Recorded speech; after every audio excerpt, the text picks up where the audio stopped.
On this episode of the Layover Live, Mitch Whitten from Visit Fort Worth stops by to talk communication and collaboration.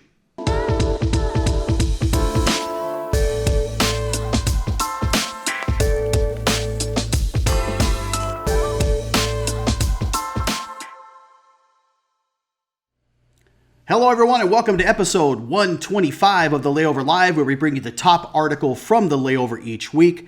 I'm Jason Swick, VP of Digital Marketing, joined by a very special guest today, Mitch Whitten from Visit Fort Worth. So Mitch, welcome to the show. Hey, thanks for having me, Jason. It's good to be with you. Yeah, super happy to have you. And before we get into things, I want to talk about our theme of the week, which is really around communication and collaboration during recovery. And it comes from our article of the week, which comes from Eco Business, which talks about rebooting the economy and restoring travel and tourism through this COVID era. And over the last several weeks, we've had some guests on talking about this, and we're going to do the same thing today. And it is because things are starting to shift and things are starting to change, and it seems like it's evolving all the time. And it is with no doubt, though, that the health and safety of customers is the number one priority for every business, especially those that are in the travel space. This shared vision has brought travel organizations across the industry together, often collaborating with medical teams and health professionals in their area, and even industry experts to provide safety and health guidelines that destinations can adapt to their own local businesses and strategy. And make no mistake about it, these guidelines are going to be key to inspiring confidence in travelers that things are going to be safe. And it's important if we ever hope to recover soon. Now, this initiative has really started to take hold across the industry. We've seen U.S. Travel launch their Travel Confidently toolkit. We've seen Destination International has provided even a ton of useful content and resources across their website. Destination Analyst with their ongoing travel and safety sentiment. And we've even had some DMOs start to create safety pledges for their particular destinations. So to make all of it come together, though, and to get all of these people working together takes a ton of communication and a lot of collaboration across multiple parties to make it happen. And one destination that has stood out to us as the team was talking about the episode this week is really Fort Worth. And today I'm joined by a very special guest, Mitch Whitten, the Executive Vice President of Marketing and Strategy at Visit Fort Worth, who's going to come on and share some of what they're doing with all of you. So Mitch, without further ado, I want to turn things over to you and give a little background on yourself and let people know a little bit about you. Well, Jason, first, it's great to be with you. Communication and collaboration could not be closer to what we're doing in Fort Worth, and I know of DMOs across the country.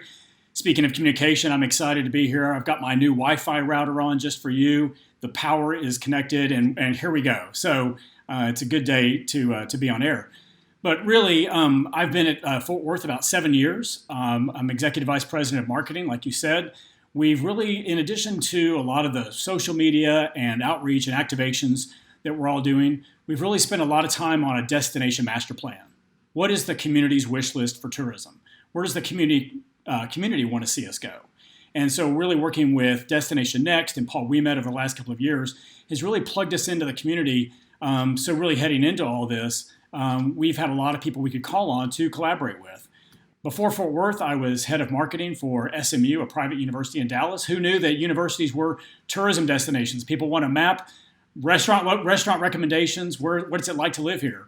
Show me around. So it's really spent a lot of time in really guiding people to their destination. Well, great. And I love to hear some of the stuff you're doing. And we're going to get into some of that today around this collaboration theme, which is fantastic. Because as the team and I were sitting down, we were really impressed with your guys' stay at home, y'all creative and messaging during the height of the crisis. And we were really going through that.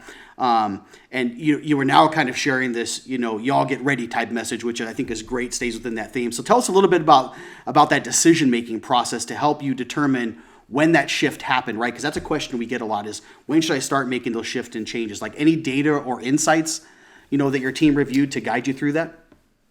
Sure, it's really multifold. Let's pick up where you left off last week with a great guest, Evan Travers from Google, talking about the importance of listening to your customers. And I think that certainly applies to our visitors.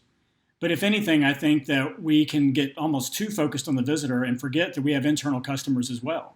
So it's not just a question of when are people ready to travel again, but it's also a matter of when are our locals ready to receive people again.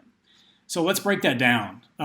First of all, we obviously, like everybody else, saw all our indicators plummet. Occupancy dropped from 80% down to, I think it bottomed out certainly below 20%, some hotels closing, our Google metrics plummeting, all those indicators. But then we started seeing things creep back. And we certainly saw our Google search start to recover. You can see on this chart that comparing our organic search with from last year to this year, and you start to see those lines starting to get closer together. And then when we applied to our target markets, where are those markets for road trips and close by visitors, where even from the suburbs, those are even getting closer. And seeing those indicators come together have been really important to us. In addition to that, Arrivalist with their travel meter certainly showing us people moving around within 100 to 250 miles. So we knew people were starting to get out. So what started as a platform, a shared platform with the Chamber of Commerce and the mayor saying, y'all stay home, helping to support that message, we started to want to creep back. Well, then a couple of other things happened. We spoke with really dozens and dozens of attractions, civic leaders, business leaders, hotels, and started asking, what are you ready for? What do you see happening? And certainly there are really tough cases of hotels not ready to reopen or attractions who are not ready. But when they told us it was about time, we pivoted to a campaign called Y'all Get Ready. And we had our zoo open up. It was one of the first attractions to open up with a new timed ticket. We had regular calls with all our museums. When are they ready? A lot of our hotels, all regular calls with these important groups of folks who were giving us that input. So it was not just the external traveler, but it was really internally in the city, trying to help figure out what the next move was. So finally, where that's ended up is Fort Worth was proud to host two important sporting events as the world of sports comes back online. The first PGA Tour event, the Charles Schwab Challenge, took place a couple of weeks ago at our historic Colonial Country Club. No fans, but televised sports. And then IndyCar racing at Texas Motor Speedway. So we knew we had some steps we were taking. Where we are today, we have some hotels that are on the weekends reporting 100% occupancy. They're in our Stockyards Western Historic District. But we know we have a lot of hotels still suffering who are still in the early days of the recovery. So we've really got to be attuned to where people are around the city. Yeah, good stuff. You made mention of a few things there. I love this, the thought too of, hey, we can't just think about the travelers. We also have to think about is the destination ready to receive people? And I think that was an excellent point to make. And then you also mentioned something about golf, which is near and dear to my heart. So I got to mention that, being out at Colonial and having that is a big deal and starts to take that step in that direction. And again, with no audience out there to be able to showcase that event. And again, that's a smart move because we're not quite there yet. But visitors are still looking for those resources on safety before they travel. Some of the COVID info pages that are on our clients' websites, I'm sure same as yours, are consistently in some of the top most trafficked pages right now as people are looking for those things each and every month. And even some DMOs have, as I mentioned earlier, have started to put together these local business pledges. So tell us a little bit more, and you've done the same thing. So tell us a little bit more about, your Reopen Fort Worth Responsibly initiative, because I think it's a good one. Well, Jason, I was ready for you with the golf reference, and we, and it really brings up another word that we haven't mentioned yet, and that's confidence. So safety and health, certainly collaboration, communication, but confidence is really what we're trying to build with people. So even though we had no fans for that event, it was just great to see. It was great to show people that even just staging a sporting event could happen. We could do it right. The hotels could provide all the right environment for that. Have some media in. So that was important. And that really helped really inspire, I think, this program called Fort Worth Reopen Responsibly. Really, while other DMOs are doing it, we know other DMOs are doing this, but really came from our own community. Because of our strong relationships, we were asked to serve on the mayor's Reopen Committee, which was made up of healthcare professionals, hotels, restaurants, other business leaders, and who really, on a weekly basis were monitoring what was happening in our community and across the state with COVID-19. We know this is going to be a gray area. We all know that this is not going to be a light switch that's flicked, that we're going to be building back. We may take one step forward, may take one step back, but we want to try to provide some consistency in communication. So we created a digital badge. No one has time or place for stickers and distributing all that. This is a digital badge that really we can all share in Fort Worth. And it was a really simple request.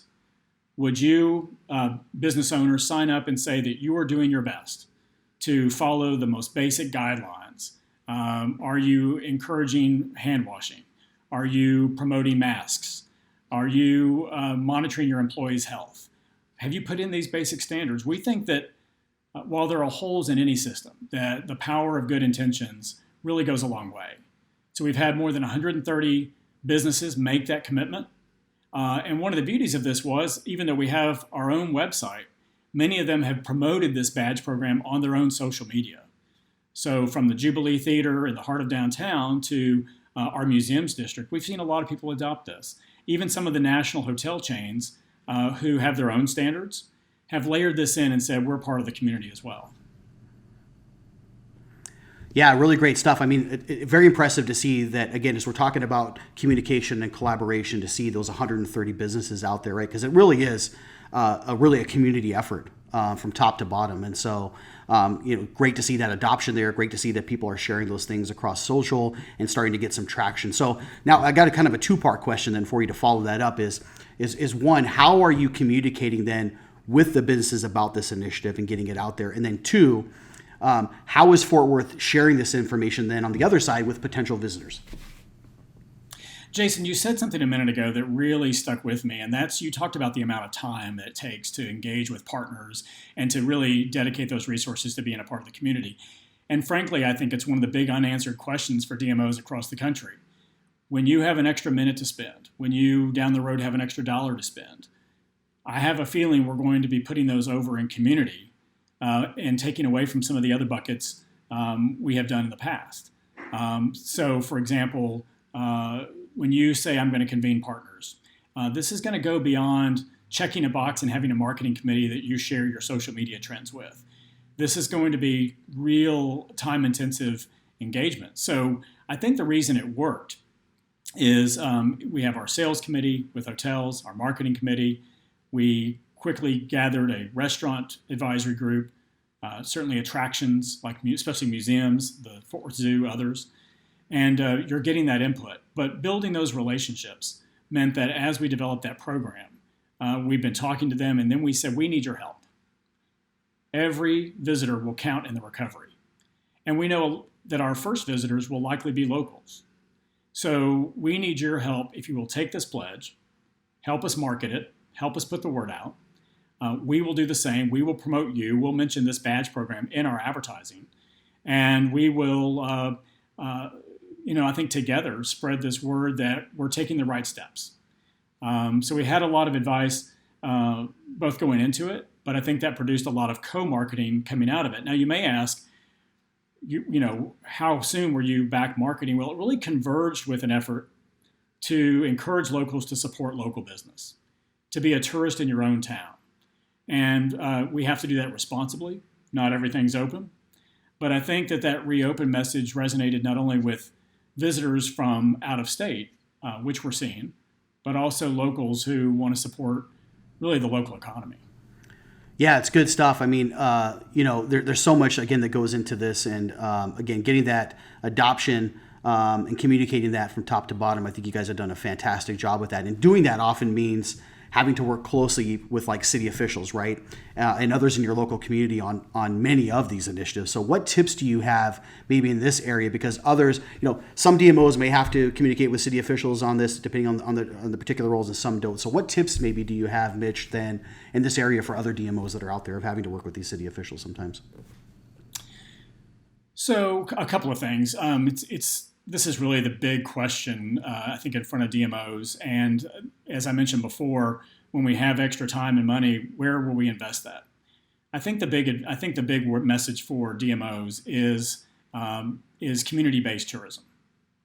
That this is a community effort that we have to do together. That community is not a box you check when you need buy-in so that we can go off and do our fam trips and do our social media and do our out-of-town engagement. This is a partnership. And really, I want to push back a little bit on this idea that there was a grand pivot. I mean, I know we're doing restaurant lists and things like that, but really the signs were here before COVID that our engagement with locals is really, really important. In fact, our annual meeting was on Valentine's Day this year, right on the eve of COVID. Who knew? And our message was, this is a city we all love together. And that the local passion for tourism and the local passion for your city powers our ability to bring people here. It's a magnet. And so the big message is to change your mindset, I think.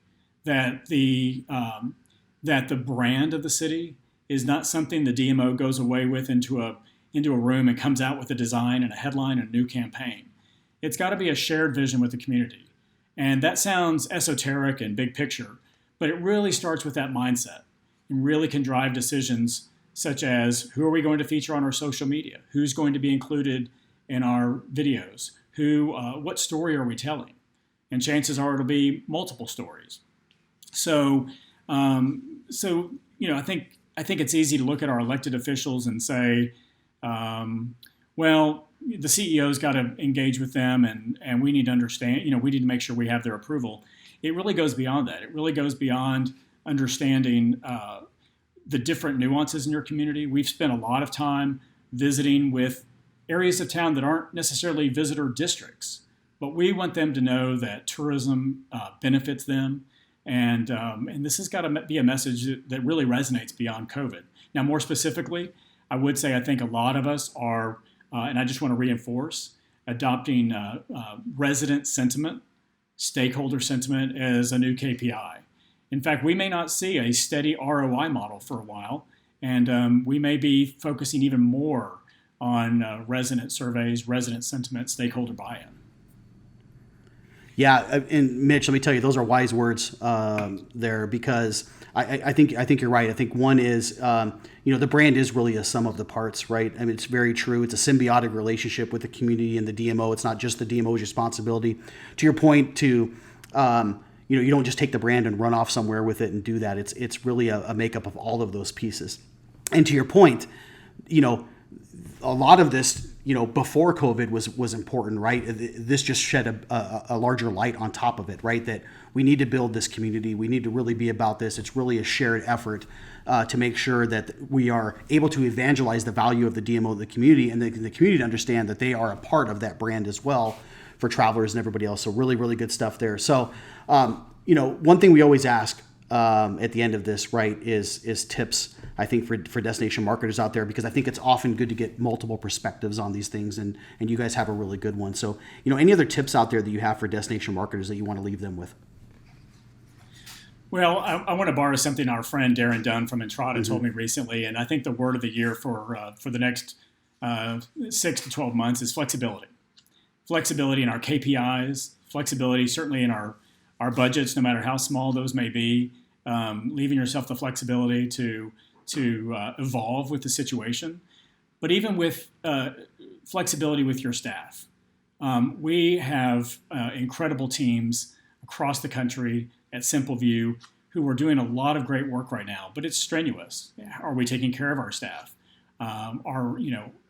For the social media teams out there, I applaud you for the tough work of reading through challenging comments about it may be your DMO performance, it may be about race and culture, it may be about response to COVID-19, and those can be taxing jobs. And so I think we have to be flexible with our teams. Certainly, we're all working from home, but even going forward, what flexibility can you give your staff? I would say too, a big unanswered question I think the industry is thinking through are, what are the roles we're going to see for DMOs going forward? Maybe a lot of the traditional roles. Maybe some of us are thinking about, is there a small business support? All this engagement we've done at next level engagement with restaurants and small business, is that a role we need to take on? Is there a planning and development role? Some of our friends leading friends across the country have talked about we've been called on like never before to help solve local challenges to help shape the response to COVID-19. So as we're called on to play a stronger leadership role in the community, as we're called to play a stronger leadership role in the community, I think we have to ask ourselves, what are the roles we need to be thinking about in the next 2 years, 3 years? So flexibility is going to be the really the word of the year. Yeah, I think you're spot on. I like that flexibility, and we have learned that, and you are so right in that, Mitch, and the fact that we're going to have to be that way moving forward. You mentioned some stuff around also destination management, how we small business support and things. These are all things we should be thinking about, right? This rigid maybe world that we lived in before is not what it's going to be moving forward, and I think we've learned a lot. I've learned a lot too on managing a pretty large team myself. Flexibility goes a long ways, and we can still get things done, and we can still be very productive and provide value to everyone, providing that flexibility. And it's definitely looking at things through a new lens. So thank you for coming on and sharing those insights with us. Jason, if I could just add, we've talked a lot about big picture and approach, but it really drills down to the day-to-day activity and things we do with SimpleView. A couple of years ago, someone asked, do DMOs need websites going into the future? And I think with COVID-19, the resounding answer is yes. So I want to thank you and the team at SimpleView for all y'all do. You help us evaluate the performance of the stories we tell. We all have these COVID-19 resource pages, a lot because of the infrastructure you've built, and y'all have been flexible. We just launched a Wear Mask campaign as our city has mandated that people wear masks, and we were able to put up a website with a map with distribution sites for free masks. All because we have this platform. So thanks to you and the SimpleView team for all the support. Well, thank you, and I appreciate that, and thank you as well. Again, we don't exist without you guys as well, and so again, I appreciate that. It's great to see. If we could be of any help, not only to you guys, Mitch, moving forward, or anybody else, again, we're always here. Again, we exist and to serve you guys. So thank you very much for that. And again, you also make a last point about the masks. I think that's something that's really, really important moving forward as we start to get through this. I think it's a simple ask for people to be able to do right now to try to help out and get back to some type of normalcy with travel. So good points there. And thank you for once again, Mitch, for coming on. Really appreciate it. Thank you. Thanks for having me. You bet. And thank you for tuning in each and every week. If you're not subscribed, please do so now right below. Smash that button. We're also available on podcast as well, on Spotify or through iTunes. So thank you for tuning in, everyone. We'll see you next time, and have a great day.